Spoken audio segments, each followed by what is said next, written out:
How we doing, meteorologist Steve Fundare here on this blustery Saturday afternoon. Most of the rainfall is it's not done. Well, most of it's done.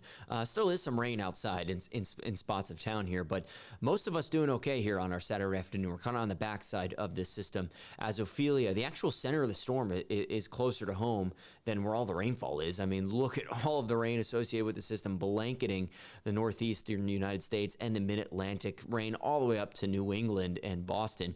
But the heaviest of said rainfall is falling closer to I-95, just to the west. It's where a couple flash flood warnings are in effect out towards Southampton, Surrey, Sussex. But most of that heavy rain is going to be confined to the west. So south side looking pretty good for the rest of our Saturday evening. Eastern shore, maybe get a couple more raindrops. The peninsulas, you'll see some moderate rain at times as we go in towards sunset.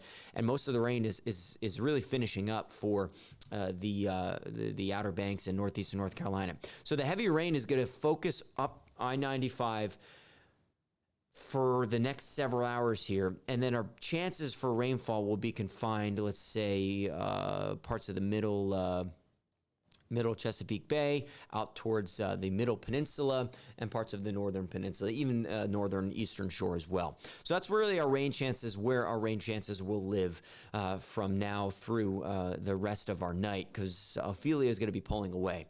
So looking better in terms of rainfall. Still have the breeze out there. We still have the elevated tide. We were watching the second high tide, which came in around 4 o'clock today. So the numbers as of about 4:15 are right around 4.7. So that is in that minor flood stage, but is a little below the original forecast. So nuisance to minor tidal flooding, still an issue for the next couple of hours here as we await those waters to subside. We really got to wait for the breeze to back off. It's still really windy outside, blustery, I should say. Outside, wind gusts have still been over 25 miles an hour at times, and will be for the rest of our afternoon and evening. However, the wind's starting to change direction a little bit, and that's going to change things up as well. So winds gusting to near 25, 30 miles an hour for the remainder of our afternoon and evening, settling down overnight. But the direction of the wind is going to be switching more so out of the south, which it is now, and then eventually out of the southwest. So we could see some sound side tidal flooding with this high tide, as the winds will be pushing that water from the southwest. So something to keep in mind towards the Outer Banks, down towards North Carolina with sound side flooding. Elsewhere around town, though, as I mentioned, with the clouds and limited rain chances, you'll be able to get out and about and get some of those errands done if you've held off. It's just muggy. It looks kind of like a gloomy autumnal day outside. You may be thinking like, oh, it's kind of cooler. It is muggy. I mean, we're dealing with a tropical storm, so dew points have been in the 60s, so it kind of feels sticky outside. Now, in terms of rainfall, as we mentioned, that zone is going to draw a line from about Wakefield to Saluda, maybe out towards Wallops Island through about 10 o'clock. There's that rainfall, kind of hugging the I-95 corridor up towards the middle peninsula, and then it looks a lot better overnight. And into Sunday, tomorrow, it does look like a better day. So things are blustery tonight, but it's mainly just the clouds, with a few of the showers lifting to the north as Ophelia exits kind of the region tonight, pulls away to the north overnight into tomorrow morning. But we're going to be on the backside of the system, so at least for the first half of the day tomorrow, still going to be pretty breezy.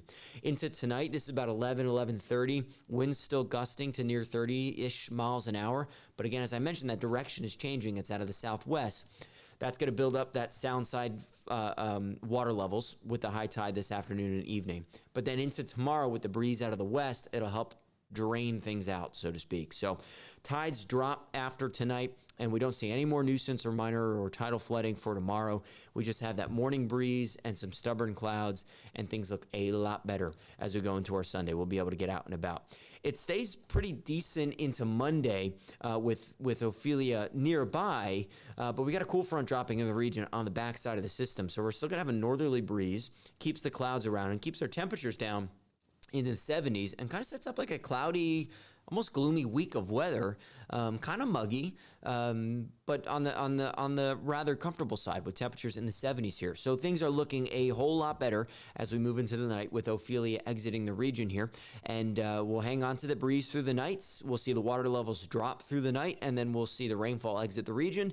Looks drier, just cloudier tomorrow and Monday, and then we get some sunshine to peek out as we head throughout the upcoming work week.